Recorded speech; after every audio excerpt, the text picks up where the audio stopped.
Welcome. This is Eitan Shalom at the Body Mind Wellness Center in San Diego.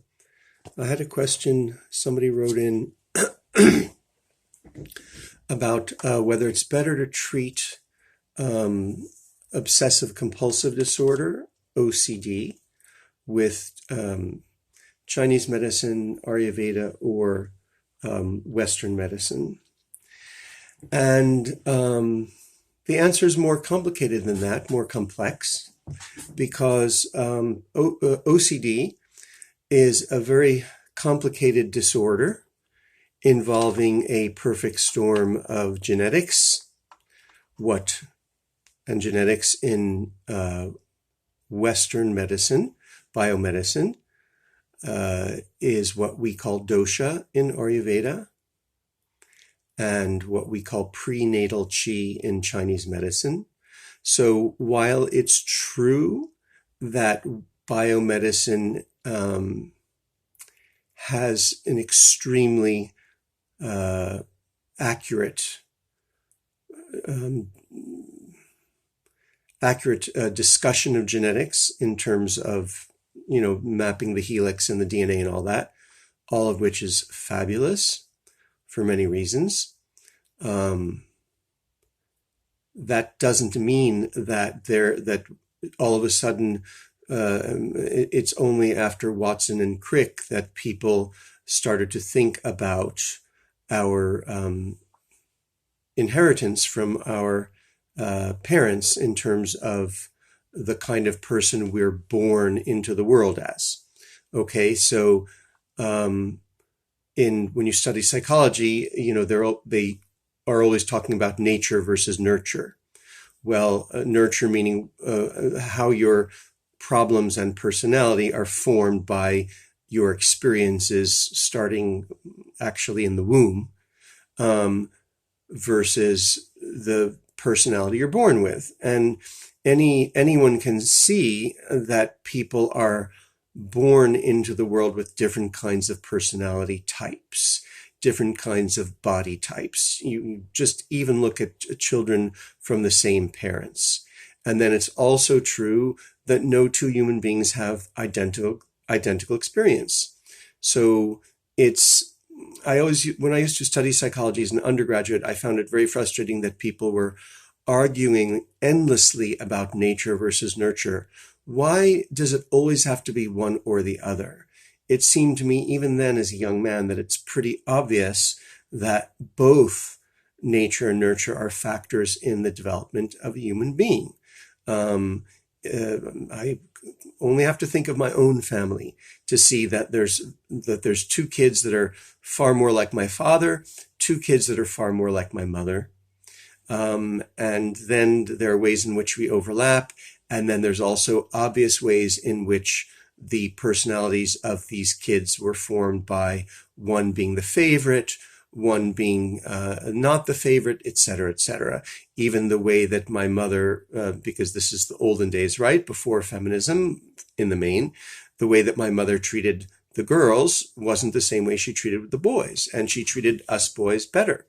And that left one of my sisters in a very frustrated state. And that also dovetails with the fact that she's a Pitta dosha type, so she's actually very aggressive. So to be very aggressive and then to be blocked all the time creates frustration. So there you have it. Little bit of a tangent. Let's get back to obsessive compulsive disorder. So it's a complex disorder. And it's a complex disorder that fundamentally is genetic. Nobody becomes OCD that didn't have that possibility from the very beginning. And what's interesting to note is that a lot of psychological problems are actually spectrum. So, for example, when we talk about, let's take an example of a psychopathic, cold-hearted murderer who's violent. That's an extreme example that I'm giving, but now he's all the way at the one end of the spectrum. And I did say he because they're most often men, most often male. And why? Thanks to testosterone, because testosterone is the hormone that creates aggression, right? So on the one hand of that spectrum, you have that kind of person. Then you come back towards, let's say, where my hand is the normal. This camera's not long enough, is the normal. You then have people that are super high achievers, super high achievers,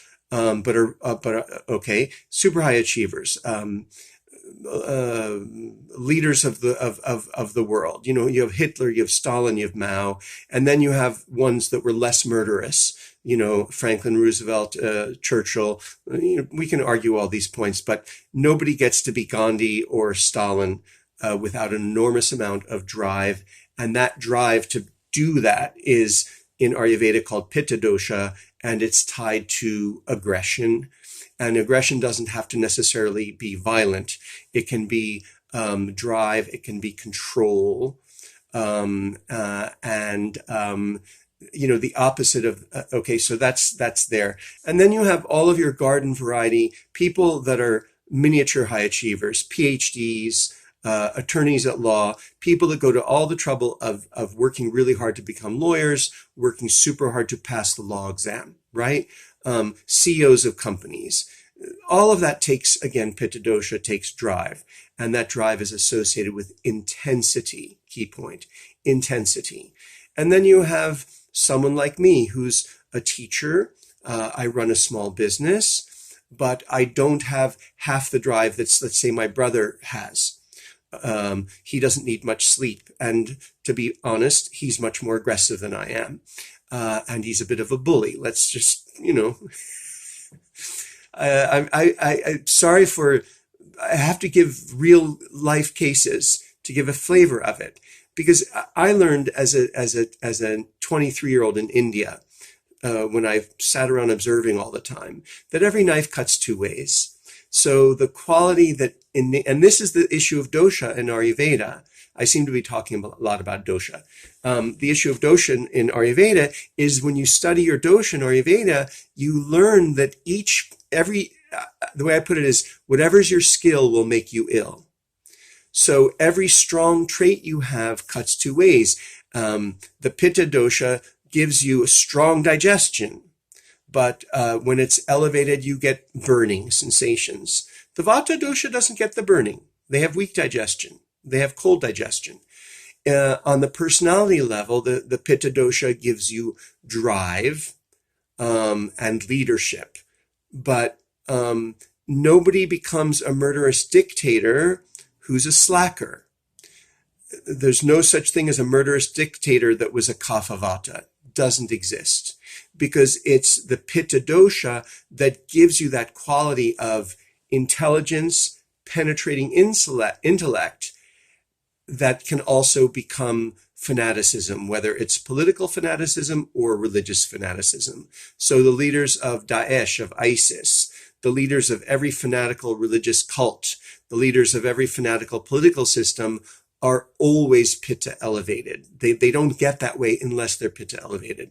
So now, I'm giving you a little bit of a flavor of something about dosha, but I want to come back to where I started. I already went on a tangent, and to give you one last flavor, Vata dosha gives you the ability to think quickly, to articulate well, to have a lot of ideas, and when balanced, that works really well, and lots of creativity. But when elevated, you can become spaced out and ungrounded. And in this little moment of my talk, what we saw about my Vata dosha was that it already led me on a tangent about Pitta dosha, that were I a friend of mine who does the kind of work I do, who's very dry and methodical, and super well organized, and a natural leader. That's the nice parts about it. She would never go on a tangent like that. I don't find her to be an interesting speaker myself, but for people that have trouble following associative thoughts, I'm a difficult teacher for them, and she's the perfect teacher for them. Okay, I'm going to come back. That's why I have printed notes. That was only a 10-minute tangent. I'm going to come back to my favorite teachers go on tangents. So you will have already gotten off of my video if this didn't suit you. Obsessive compulsive disorder. So it's a very tricky disorder there. And let me say this. If you want to use natural medicine, to treat your OCD, you have to be doing a lot of work yourself. You're in an unenviable position genetically, and it's frightening, it's painful, it's difficult. You can do it, but you're going to have to do a lot of work.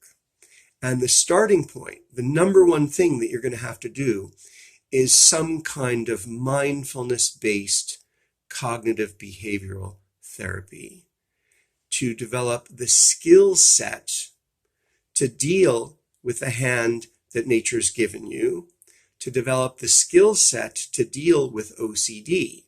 Because what OCD is a collection of behaviors that are fueled by something inside you.